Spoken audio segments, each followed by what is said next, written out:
ভাই দেখো, প্রথমেই বলবো যে আমি কোনো রাজনৈতিক দলের তো লিডার নই। ওয়েস্ট বেঙ্গলের একজন সাধারণ নাগরিক, তো সাধারণ নাগরিক হিসাবে আমি কয়েকটা জিনিস একটু আশাই করব। আর যেহেতু আমরা সবাই মিলে জেনেই গেছি যে বিজেপি সরকারে চলে এসেছে, অ্যাটলিস্ট তো চলে এসেছে, যা রিপোর্ট দেখা যাচ্ছে সেই রিপোর্ট ওয়াইজ বলতেই পারি বিজেপি সরকার গঠন করে দিয়েছে। দেখো, ভোটের প্রচার চলাকালীন বিজেপি যে অঙ্গীকারগুলো মানুষের কাছে রেখেছিল, অ্যাটলিস্ট আশা করব সেইগুলো পূরণ করুক যেন।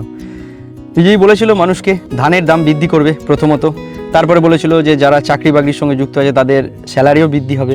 তৃতীয়ত অভয়াকাণ্ড, যেটা নিয়ে এখনও পর্যন্ত ওয়েস্ট বেঙ্গলের অর্ধেক মানুষ হয়তো সেটার আশাতে বসে আছে, যেমন আমিও।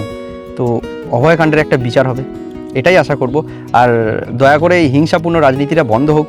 তো যে ভুলটা এতদিন সিপিএম করে গেছে, যে ভুলটা তৃণমূল সরকার করে গেছে, ভাববো যে যেটা বিজেপি যেন না করে। তো এই হিংসাপূর্ণ রাজনীতিটা যেন বন্ধ হয়, এটাই আশা করব। আর হিন্দু মুসলিম ভেদাভেদ ভুলে মানুষ সবাই এক হবে, এটাই আশা করব। জয় হিন্দ, ভারত মাতা কি জয়।